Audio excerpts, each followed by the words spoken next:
Welcome everyone, आप लोग देख रहे हैं Eco World Digital Classes and this is business studies series for standard 12। हम लोग कर रहे हैं chapter number 6 which is staffing और हमारा टॉपिक चल रहा है सोर्सेज ऑफ रिक्रूटमेंट। अब पिछले वीडियोस में मैंने कहा था कि recruitment is all about creating a pool of candidates, मतलब आप चाहते हैं कि लोग आपकी ऑर्गेनाइजेशन में अप्लाई तो करें कम से कम, और उस एप्लीकेशन को लाने के बहुत सारे सोर्सेज या तरीके होते हैं। एक तो इंटरनल है, इंटरनल से सीधा मतलब है विद इन दी ऑर्गेनाइजेशन, यानी आप ट्रांसफ़र कर रहे हैं, प्रमोशन कर रहे हैं और उनको यूज़ करके जहाँ ज़्यादा लोग हैं वहाँ से लोग निकाल रहे हैं, जहाँ पे कम लोग हैं वहाँ पे लोग लेकर आ रहे हैं। So that's one way of doing it. जो ज़्यादा यूज़ होता है और जिससे रिक्रूटमेंट बहुत ज़्यादा अच्छे तरीके से होती है वो होते हैं एक्सटर्नल सोर्सेज, यानी कि ऑर्गेनाइजेशन के बाहर के सोर्सेज। आज की video, this is video number 1 on external sources. आज की वीडियो में करेंगे पहले 4 sources of external sources of recruitment. ठीक है, मतलब अगर तुम कल को एचआर मैनेजर बनते हो और तुमको एप्लीकेशन लोगों से अप्लाई करवाना है तो तुम्हारे पास कौन कौन सा रास्ता है एक्सटर्नली, उसको डिस्कस करते हैं। Okay, first one, direct recruitment. अब इसमें क्या होता है, एक ऑर्गेनाइजेशन के बाहर एक नोटिस बोर्ड होता है जिसपे जॉब क्या है, उसकी सारी डिटेल, क्या क्वालिफिकेशन है, कितने लोग चाहिए, ये सब कुछ लिख दिया जाता है। ठीक है, फिर उस दिन, जो दिन वहाँ पे लिखा हुआ होगा कि जी इस दिन इसका इंटरव्यू होगा या इस दिन हम लोग छांटेंगे, उस दिन वहाँ पे जो भी नौकरी करना चाहते हैं, जिनको वो जॉब की ज़रूरत है, वो वहाँ जाके इकट्ठे हो जाते हैं।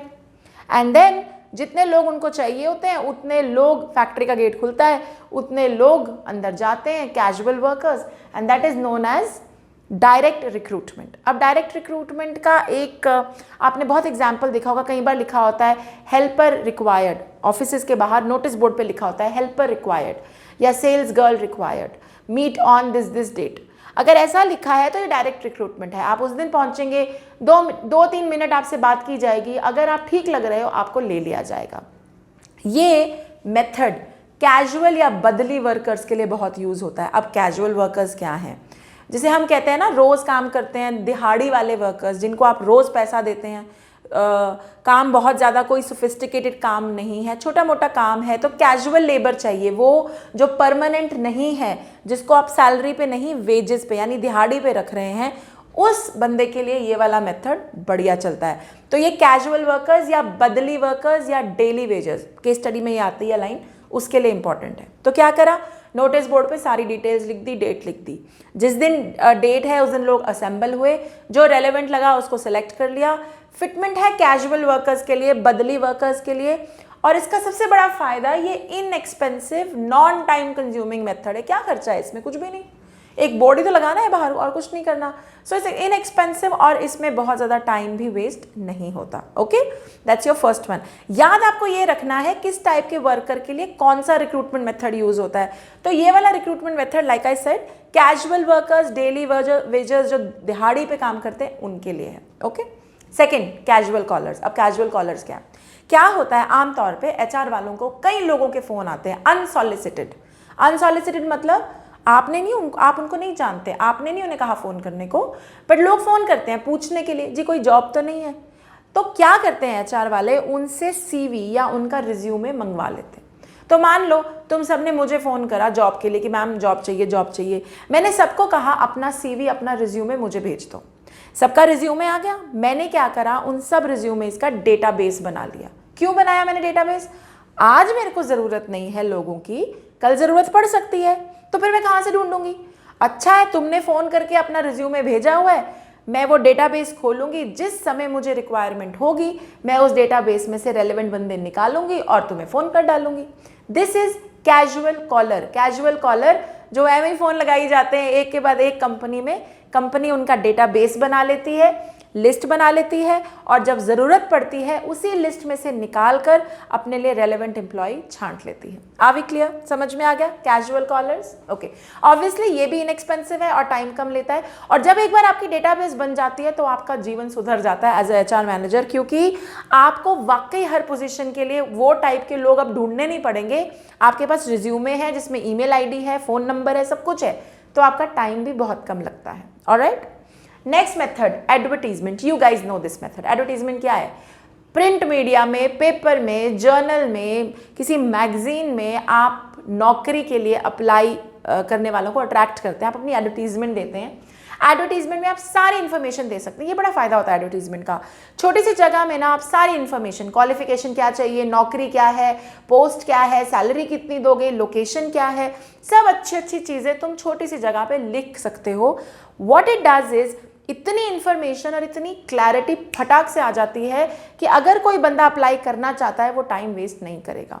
तो एडवर्टीजमेंट्स इसीलिए बहुत पॉपुलर फॉर्म ऑफ रिक्रूटमेंट है, बिकॉज छोटी सी जगह में more information can be given out and you can also give all the relevant details that you want to give out. तुम चाहते हो कि सिर्फ बीकॉम वाला बच्चा ही आए, सिर्फ 25 years in age and above आए, तो तुम्हें वो रिक्रूटमेंट एड में तुम डाल दोगे, मिनटों सेकंडों में तुम्हें उसकी एप्लीकेशंस मिल जाएंगी। ओके, अब इसमें एक दिक्कत ये है, फ़ायदा तो बहुत है, एक तो वाइडर ऑडियंस हो जाती है ना, न्यूज़पेपर तो हर जगह जाता है, तो सोचो कितने टाइप के लोग आपको अप्लाई करेंगे।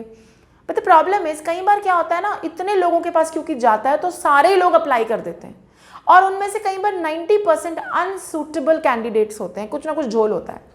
सो वो आपका काम बढ़ा देता है। आपको एक पोजीशन के लिए 100 एप्लीकेशंस आ गई, यू गॉट वेरी हैप्पी, आपका काम हो गया, लेकिन बाद में जब सिलेक्शन की स्टेज आती है तो ऐसा लगता है ओ माय गॉड, अब यार इन 100 में से 10 ही थे नाम के, बाकी तो सारे बकवास हो गए।